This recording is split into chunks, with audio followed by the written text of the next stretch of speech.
Hello students. आज हम लोग बात करेंगे क्लास 11th इकोनॉमिक्स यानी अर्थशास्त्र के सिलेबस की और सिलेबस में हुए चेंज के बारे में। तो सबसे पहले आप लोगों को ये बात बहुत अच्छे से समझ लेनी है कि क्लास 11th इकोनॉमिक्स का जो पेपर होता है वो दो भाग में बटा होता है। There are two parts for the paper of economics. First part is known as statistics for economics. पहला भाग कहलाता है अर्थशास्त्र में सांख्यिकी, और दूसरा भाग कहलाता है इंडियन इकोनॉमिक डेवलपमेंट यानी भारतीय अर्थव्यवस्था का विकास। पहले हम लोग यहाँ पर फर्स्ट पार्ट की बात कर रहे हैं यानी अर्थशास्त्र में सांख्यिकी की बात कर रहे हैं। ध्यान से आप लोग बात समझ लें। पहले हम पूरे के पूरे 100 मार्क्स के इकोनॉमिक्स के पेपर की बात नहीं कर रहे हैं। जैसे कि यहाँ लिखा है कक्षा 11 का अर्थशास्त्र यानी क्लास 11th की इकोनॉमिक्स के बारे में हम लोगों को यहाँ बात करना है। लेकिन पहले हम इसके पार्ट 1 के बारे में बात शुरू करते हैं। तो आपके लेफ़्ट स्क्रीन ये जो लेफ़्ट स्क्रीन है, इस पर आपको ये पता चलेगा कि क्लास 11th के लिए सांख्यिकी का यानी स्टैटिस्टिक्स का जो फर्स्ट पार्ट है इकोनॉमिक्स का, उसमें सिलेबस कितना नॉर्मली था एक साल के लिए। और ये जो राइट हैंड साइड वाली स्क्रीन है, इसमें आपको ये पता चलेगा ड्यूरिंग द प्रोसेस ऑफ कोविड-19 यानी कोविड-19 महामारी के कारण जो वर्ष 2020-21 का सत्र है उसमें से 30% जो हिस्सा यानी पाठ्यक्रम कम कर दिया गया है, वो कौन कौन सा पाठ्यक्रम कम किया गया है, इसके बारे में हम लोग इस वीडियो में बात करेंगे। तो स्टार्ट करते हैं हम लोग। सबसे पहले तो हम अर्थशास्त्र का जो ओरिजिनल सिलेबस है सांख्यिकी का यानी फर्स्ट पार्ट अर्थशास्त्र का, वो आपके लेफ़्ट पेज पर आपको साफ साफ यहाँ पे दिख रहा होगा। आपको अपने पेज के लेफ़्ट हैंड साइड पर यहाँ पर एक विषय सूची दिख रही होगी यानी कि कंटेंट जिसको बोलते हैं इंडेक्स।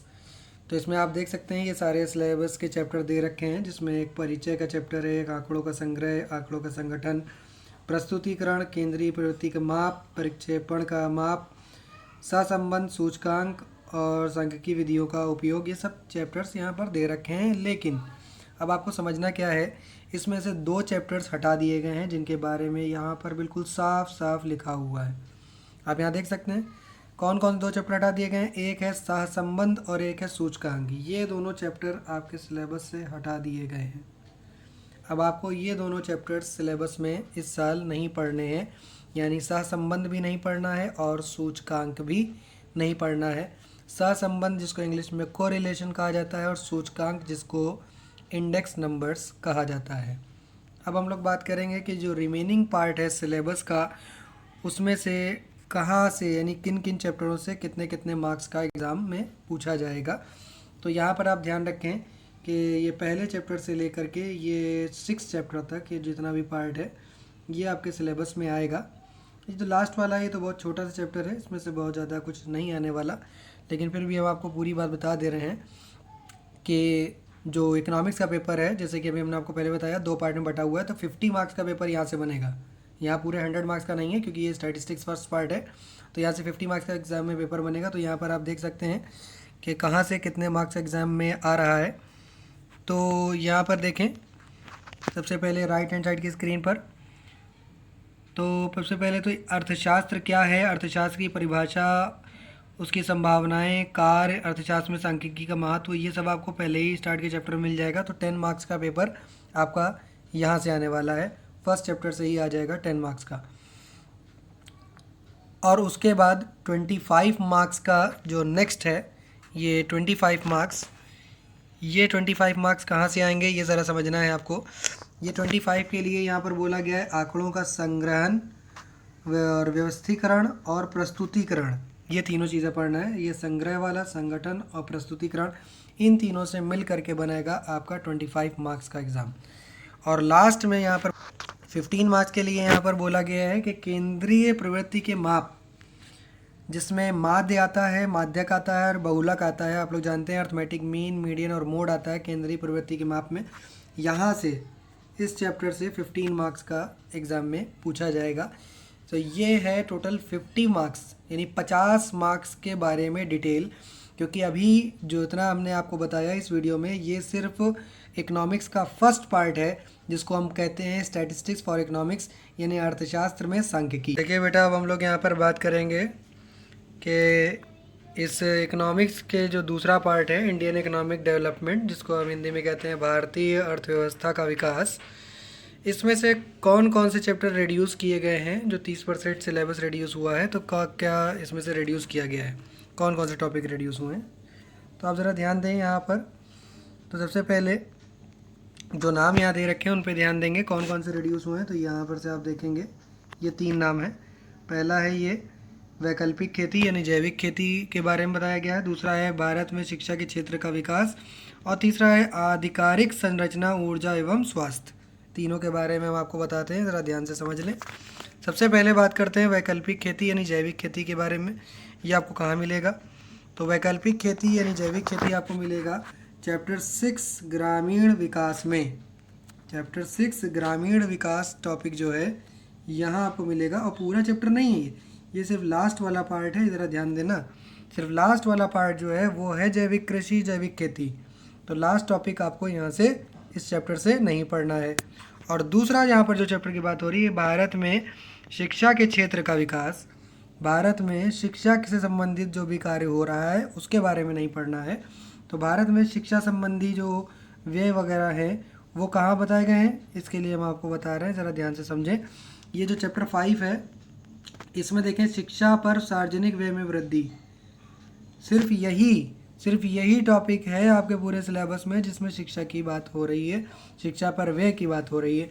और अगर किसी चैप्टर में कहीं पर और भी टॉपिक ऐसा निकलता है जिसमें भारत में शिक्षा के संबंधी कोई क्षेत्र की बात होती है तो वो टॉपिक भी आपको नहीं पढ़ना है। और तीसरा और आखिरी टॉपिक जो इसमें से रिड्यूस किया गया है, घटाया गया है, वो है आधिकारिक संरचना, ऊर्जा एवं स्वास्थ्य। अब ज़रा इसको ज़रा ध्यान से समझें।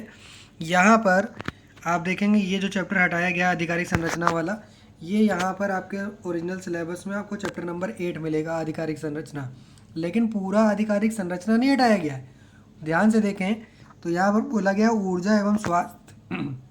ऊर्जा और स्वास्थ्य वाला पार्ट हटाया गया। ये ऊर्जा और स्वास्थ्य, ये दोनों टॉपिक, ये ऊर्जा और स्वास्थ्य वाले टॉपिक आपको नहीं पढ़ने हैं, बाकी का पूरा चैप्टर आपको पढ़ना है।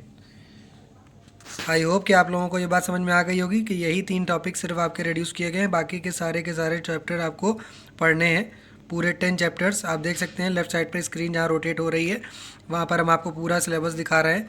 चैप्टर 1, 2, 3, 4 आपको यहाँ दिख रहा है। उसके बाद अगले पेज पर चैप्टर 5, 6, 7, 8 दिख रहा है, और फिर उसके बाद नेक्स्ट पेज पर आपको चैप्टर 9 और 10 दिख रहा है।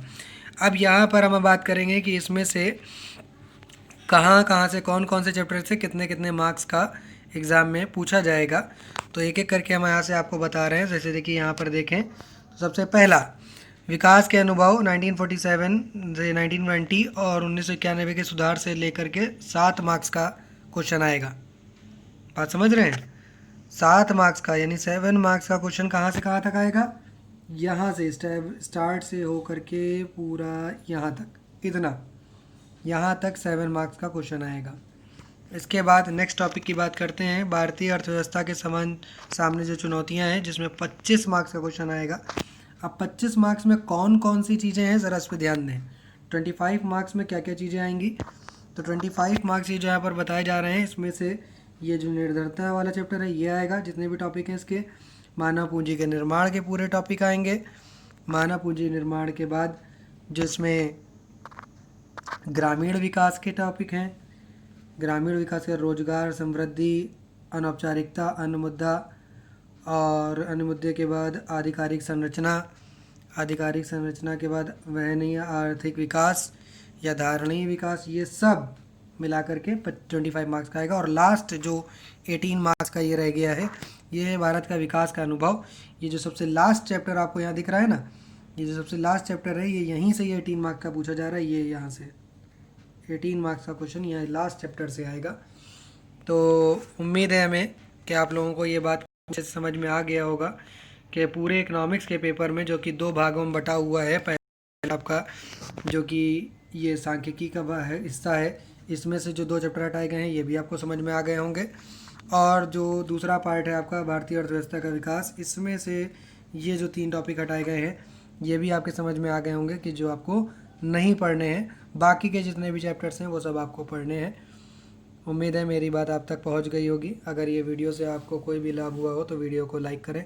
अगर आपने अभी तक चैनल को सब्सक्राइब नहीं किया तो चैनल को सब्सक्राइब करें, साथ ही साथ बेल आइकन को प्रेस करें और भी लोगों तक इस वीडियो को पहुंचाने के लिए इसको शेयर करते रहें। Thank you.